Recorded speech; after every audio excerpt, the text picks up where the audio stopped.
C'est à la plage nord de Messanges que se tenait le premier acte du festival Vague à l'Art, nouveauté de l'association Estancarte, avec au programme de nombreuses animations sur le thème de l'océan. C'est la suite du festival d'art que nous avions commencé l'année dernière. Alors sur ce festival, on retrouve des artistes qui ont tous un lien avec l'océan. On retrouve des photographies de l'océan, on retrouve des œuvres en bois flotté. On voulait faire un acte dédié un petit peu à l'océan, à ce site magnifique de Messanges, et entraîner les gens à venir sur l'île, même si le temps était contre nous au départ.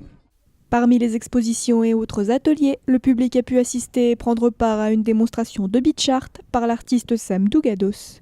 J'ai découvert ça dans une vidéo de surf, un Californien qui faisait ça et ça m'a beaucoup plu, j'ai trouvé ça incroyable. J'ai pris un râteau un an après et je suis descendu sur la plage à Biarritz et voilà, et depuis je continue. Souvent sur ce genre de travaux-là, style mandala, j'improvise. Je mélange des formes, c'est vraiment l'inspiration du moment.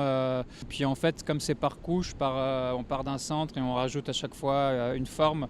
La forme entraîne la forme, la ligne entraîne la ligne, et donc à chaque fois je vois la suite et puis j'essaye de trouver au final une harmonie générale et de m'arrêter quand je pense que c'est bon, quand c'est pas la marée qui me dit d'arrêter.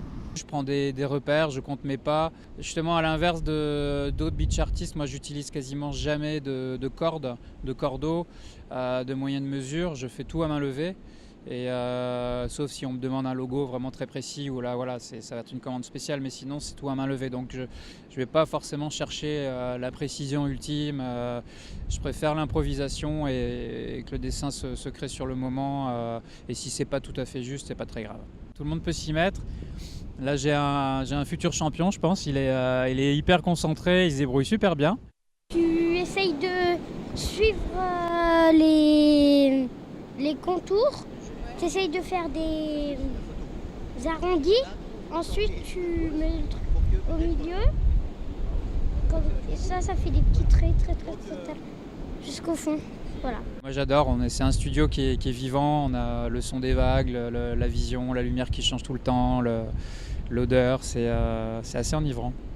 Rendre l'art accessible à tous est le but de ce festival, qui propose au public de participer à ces nombreuses animations afin d'exprimer leur créativité.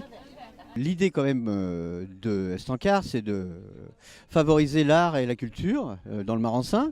Et le but, c'est que tout le monde participe. C'est pour ça qu'on a pris un gros pari, c'est qu'on ferait nos festivals à chaque fois à l'extérieur, pour que les gens n'aient pas ce petit moment de retrait où il faut franchir une porte de galerie, rentrer dans un immeuble un petit peu dédié à l'art. Non, là, on vient dans un site remarquable, comme ici.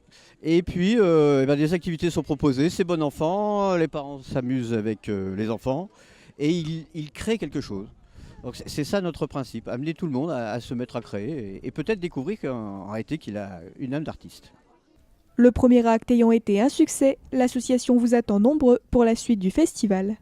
L'acte 2 du festival, ce sera le 20 et 21 octobre 2018 et ce sera toujours donc sur Molliet de Séma et Vieux-Boucau pendant 2 jours.